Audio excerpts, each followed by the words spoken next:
Bonjour très chers compatriotes. Ezalo abino Pierre Mike Mulowai, le prophète. Le lot tuzoya kulobe la situation ya campagne tokobandana na campagne ya Shadari boye bake Shadari bakume kosalela campagne pa Barwande oyo baza côté ya Nabiso oyo baza côté ya République démocratique du Congo boye bike ebele ba s'infiltra pe mingi on ne sait pas qui est qui et tout ça.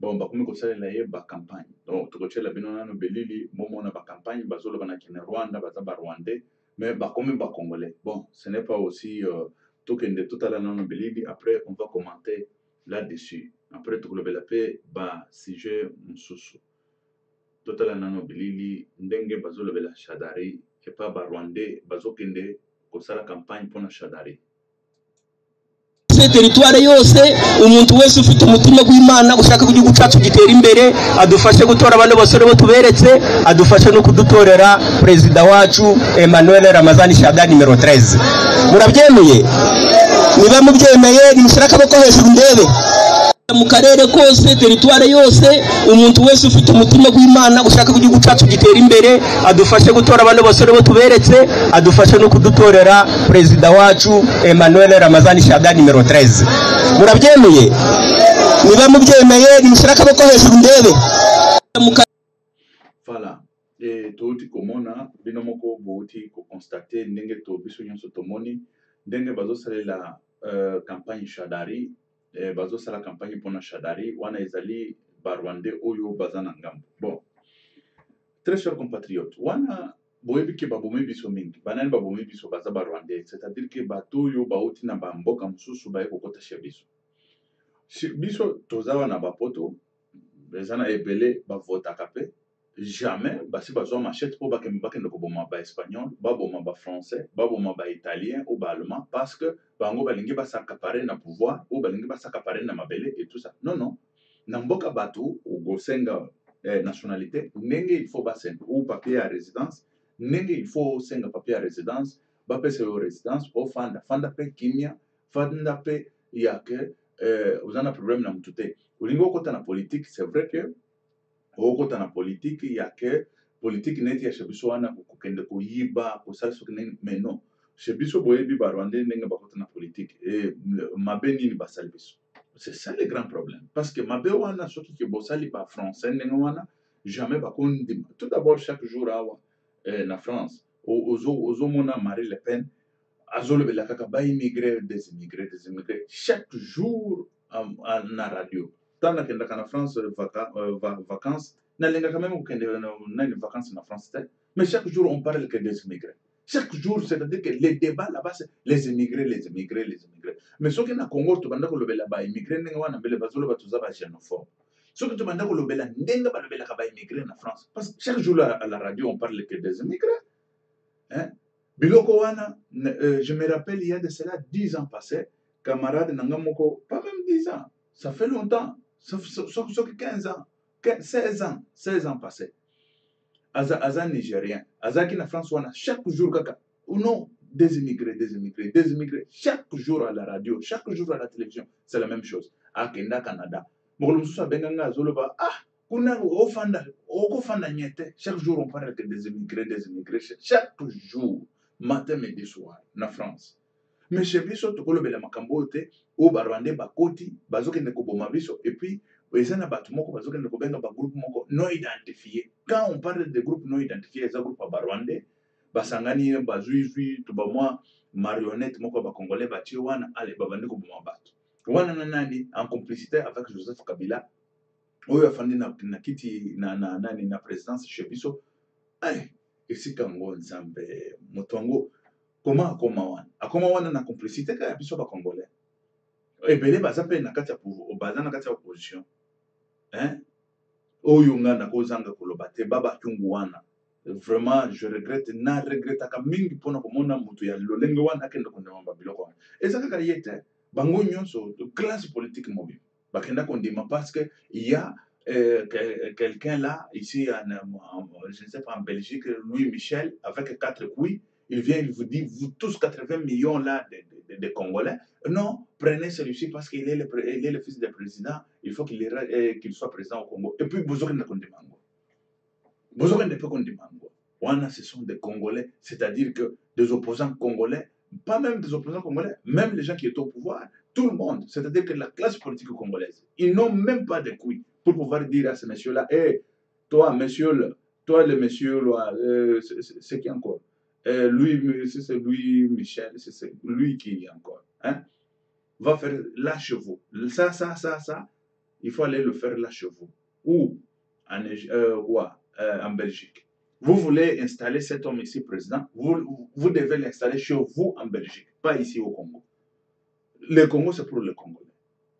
Et pour nous, des Congolais. Et nos enfants, et nos petits-fils. Mais c'est ça. Mais, Banan Bazaki n'a pas pu y aller, lui, Michel, ni les Américains. Banan Bazaki n'a personne. Bazoki n'a pas un étranger, n'a place, net place one. C'est la première fois dans ce monde. C'est la première fois dans ce monde. Très chers compatriotes, Banani, peuple wana, Bomoni wana, yaba Rwandais wana. Bango bazana problème te. Mais c'est que Bao bazana problème, Bao bazoko bomabiso. Parce que petit peuple wana, bazaba petit peuple moko. Même Rwanda mobimba wana, aosalani. Nana talaka même Kagame wana, toko signé. Le grand problème chez nous, c'est Kabila. Ce n'est pas que Rwanda, le Rwanda ne peut pas tenir la tête devant la République démocratique du Congo. Mamadou Zarakiwana, il est allé, dans 2 semaines, il a fini la guerre. On l'a assassiné. Qui l'a assassiné? Joseph Kabila. C'est celui qui l'a assassiné. Hein? Et là, Tofani Nabiso Kaka, Nani et tout Shadari, voilà le problème de Shadari. Voilà le virus au Shadari, Azanango, le virus Oyo et Zoboma la République démocratique du Congo. Tout ça, xénophobe, mais il faut mettre chaque chose à sa place. Parce que même ici en Europe, on traite l'histoire des immigrés, on traite l'histoire des étrangers. Quand tu es immigré, on te contrôle.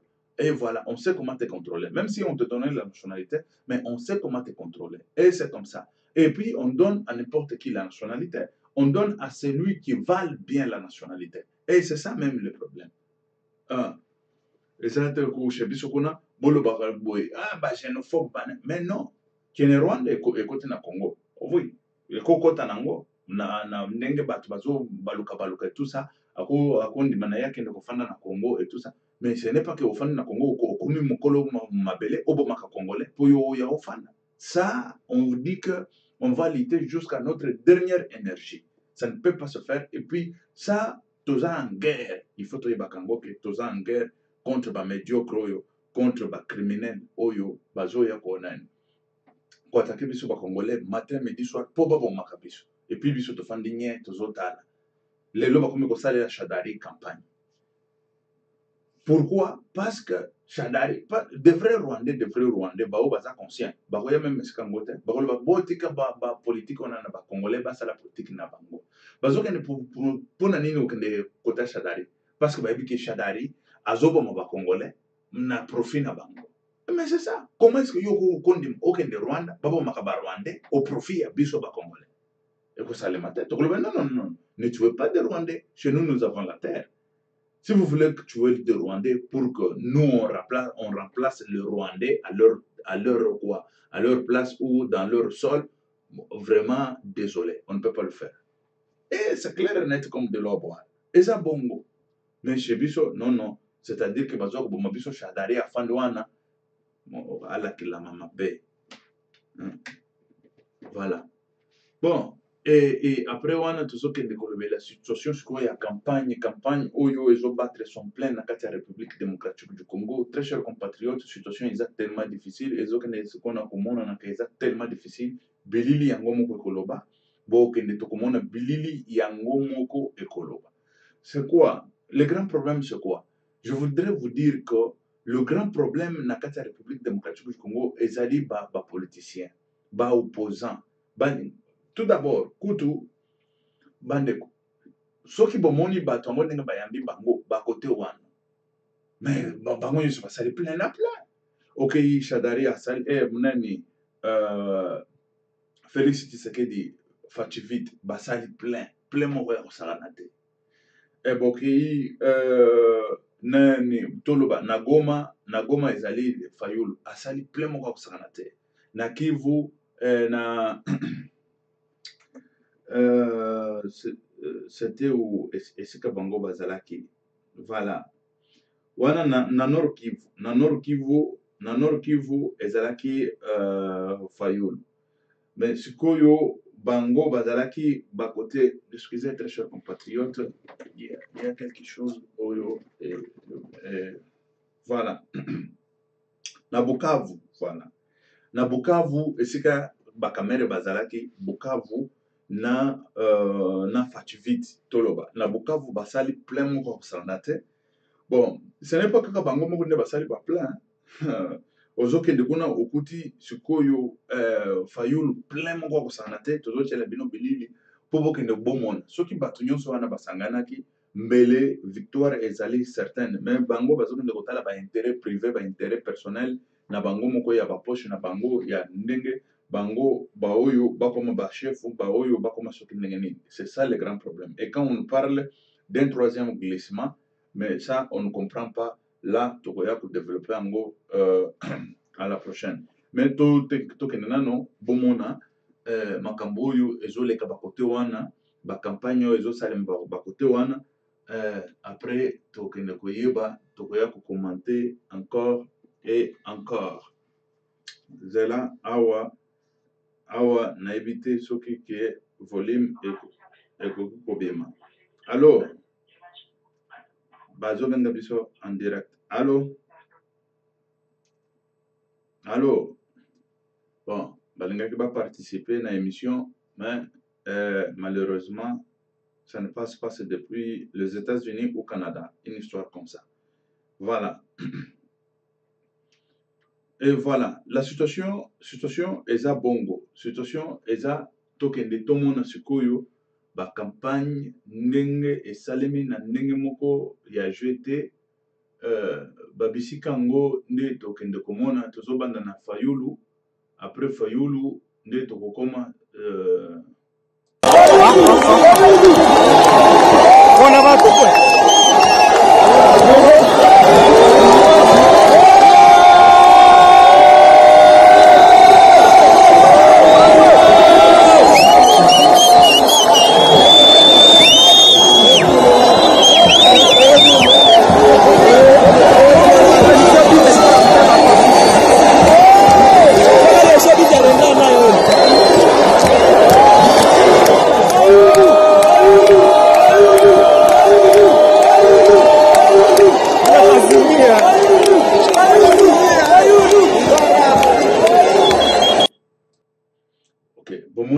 Fayulu asali. Bomoni plein maman na plein Fayulu asali. C'est-à-dire que bango nyonso koto yo bazo sala ba plein. Soki ke bango nyonso basangana ki boyebi ke eloko nini elingaka sali. C'est-à-dire eza na ndenge moko kosana te. Awa ezali bakote ya Bukavu toloba non bakote ya Goma wana Fayulu na Goma tozokende nano kana Fayulu tomona babilili mususu bongo parce que peuple à cause de la peut-être que afandi azoyeba te likambo nini ezoleka kuna tokende tomona.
Plein oyo ezo salema bakote wana ba plein maman na plein oyo ezali Fayulu oyo bomoni bino moko bomoni na miso ezali makamba bilili yango moko ezolo tokende sikoyo kotiela bino bilili ya Facivite Vital Kamerhe bakote ya nani na Bukavu kuna bakote na Bukavu bokende bomona ndenge batondisi bango pe na ndenge moko kosana te et puis molili ekotaki ta molili ekoti courant ekei bon bapelisi ba nani ba portable et tout ça bokomona ke ezalaki eloko moko spectaculaire toloba spectaculaire spectacle moko esalemi spectacle moko ya bien oyo ezo senga ke c'est-à-dire que ezoloba na eza expression moko boye ezoloba tolingi changement tolembi ba Shadari tolembi ba Kabila koboma biso tolembi ba criminel oyo ya ba Kabila bazo boma biso ba 87 fausse commune ozokene na bazo boma biso na ba guerre na ba nini na est wana et tout ça. Non, on ne veut pas de ça. Voilà, c'était symbole d'un changement, c'est-à-dire que symbole d'un changement oyo symbole moko eza pacifique bazolo bato boyi kabi bon tokende totala nanu situation soki ezali ndenge nini na minute oyo situation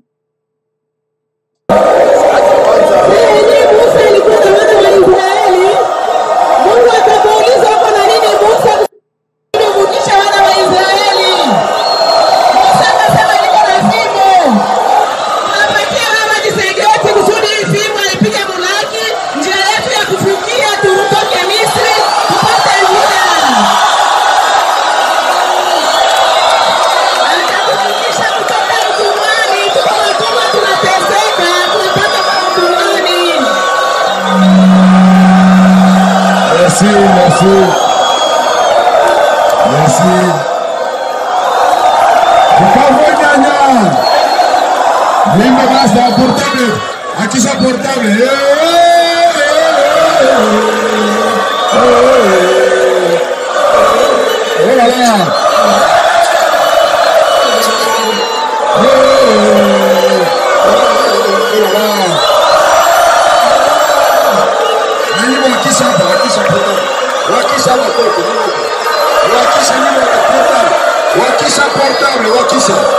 Wakisha portable kule. Wakisha kule kumabilima kote kule. Allez, bougez portable kule kumabilima. Bougez là-bas, bougez partout là-bas.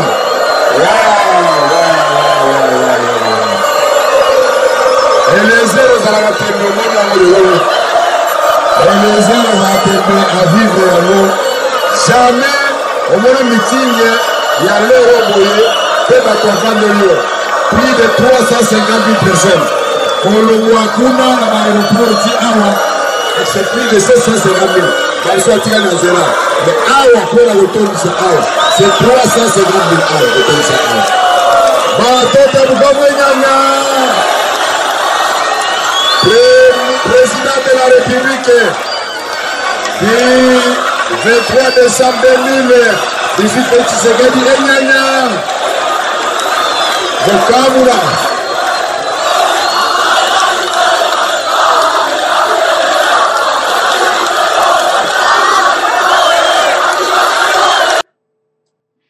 Voilà, wana touti komona bomoni ndenge bandeko na biso ndenge ezalaki plein mama na plein bomoni bino moko situation ndenge se représenter situation ndenge ekomi bon tokoloba nini biso nyonso tomoni yango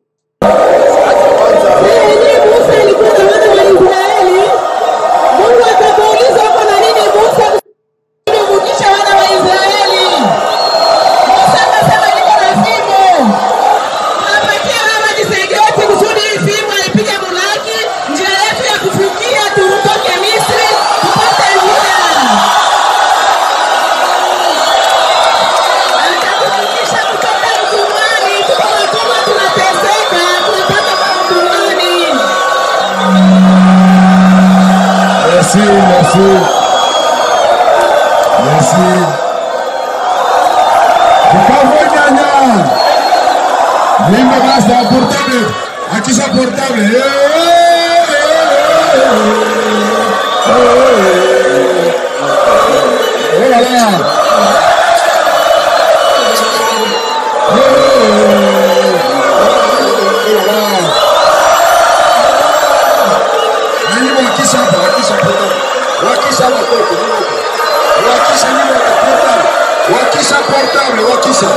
Wakisha portable kule. Wakisha kule kumabilima kote kule. Allez, bougez portable pour kumabilima. Bougez là-bas, bougez partout là-bas.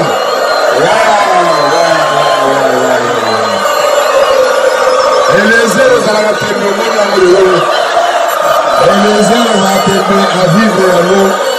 Jamais, au moins meeting, il y a l'euro boyé, peut-être à comprendre le lieu. Plus de 350 personnes. Kuna na aéroporti awa c'est plus de 750 000 balsoatika na nzela mais awa mpona kotondisa awa c'est 350 000 awa kotondisa awa batota bukavu enyanya président de la république qui 23 décembre 2018 Tshisekedi enyanya bukavu là.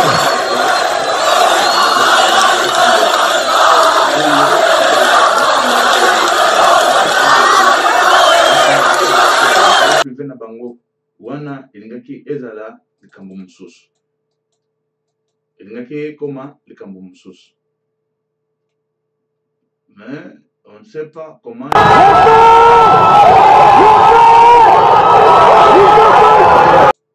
on ne sait pas comment est-ce que bango baza na ba intérêt na bango privé ba intérêt caché oyo biso moko tozoyeba te bazana ba intérêt caché.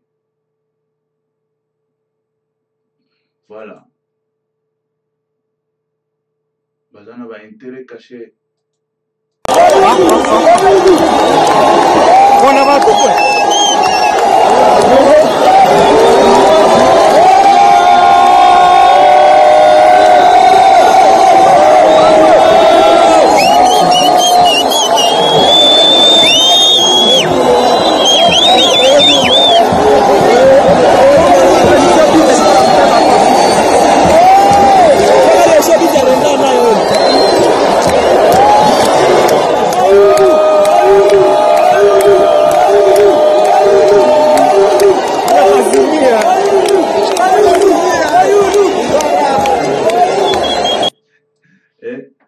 Les campagnes américaines, ça, il faut, on doit se dire, les alliés de la campagne américaine, Oyo et Salemi, Mikolo, c'est-à-dire,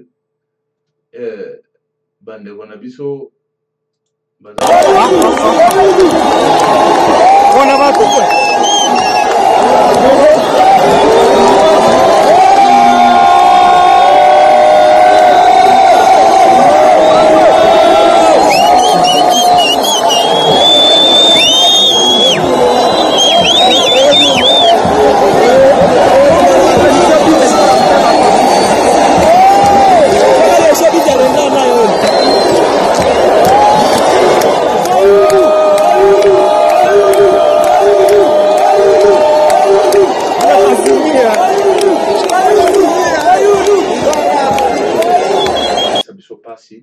voilà, pasi na biso ezali bango nde bazopesa biso pasi et puis tozokende koloba ke na kati ya soki ke Mobutu était vivant vraiment nayebi te bon boyebi ke Mobutu asalaki de façon ke tokoma liboke moko Congo moko tala ndenge Fayulu akei kuna bomoni baplein basali bakamere bakei bomoni baplein basali parce que bakoloba non kote kuna kamera alobaka Swahili mais Fayulu ye wana bomoni plein oyo mama na plein asali.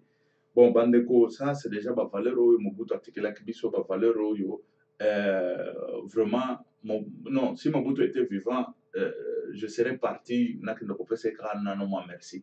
Et puis je suis fier ya kolobaka ke je suis congolais et pona ba biloko wana fier ya kolobaka ke je suis congolais. Ça moi vraiment voilà. Un jour na kati sana kenda Maroc nakende na tomba Mobutu nakende wana na toke kotia même fleur, totia kaka fleur, tolobi que tu as travaillé pour la République démocratique du Congo. Et nous en avons fier, toza, totondi sami na SM. Nous avons la joie de dire que non, nous sommes Congolais. Biso vivaka ndenge wana ya je suis Congolais et puis oza fier ya kolobaka oza Congolais. Boza na mutu bozoyeba ekolo na ye te, bozoyeba azalaka ya wapi mais aza Congolais. Aza mutu na biso, aza Congolais, bolandaka ye et puis aza mutu azo influencer bato.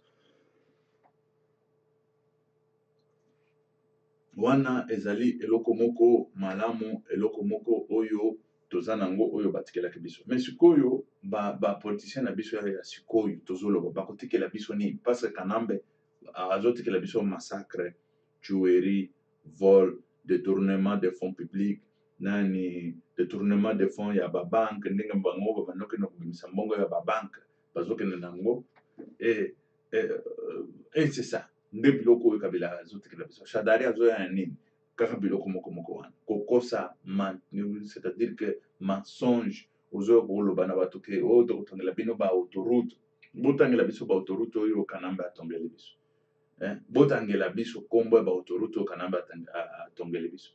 Voilà, Shadari azoya avec le même discours ya lokuta ya mensonge, discours moko ya babima na 4 milliards ya budget, babima tobima na 4 milliards ya budget tokende na 100 milliards, soki 100 combien, mais c'est la faux ça, et ça folie. Oyo Shadari azoya koloba, Shadari azoya koloba babobar, et puis babobar ango azoloba, azoyeba, et puis en attendant azoloba, ezali continuité ya nani, ya bokonzi, et après azoya koloba, tokotiela bino nani, budget à 86 milliards. Et ça continuité à bokonzi ya mensonge, ya lokuta ya moyibi. Et c'est ça. Mais de toutes les façons, toujours qu'il ne concerne un peuple congolais, tous à la motiver, tous à la mobiliser de façon que tout benga na bango, bako kendete, ce qui soulèvement populaire et salémité, ce qui tout benga ni bango te, bako kendete, c'est ça le moment. Il faut qu'on soit mobilisé, il faut qu'on soit déjà prêt à la guerre, prêt à la bataille, prêt à la lutte pour chasser ces médiocres. Ces médiocres, ils sont là, ils veulent s'accaparer du pouvoir par la force, mais on est là pour leur tenir en échec. Et voilà. Bitumbana biso yangoa. Bitumbana biso ezali ke to tenir bango en échec, bayeba ndenge nini bako kende. Ndenge nini bako tambola. Ok, merci très chers compatriotes. Ezalaki wapino Pierre Mike Mulowai, le prophète. Que Dieu vous bénisse. Ok, merci. Ciao.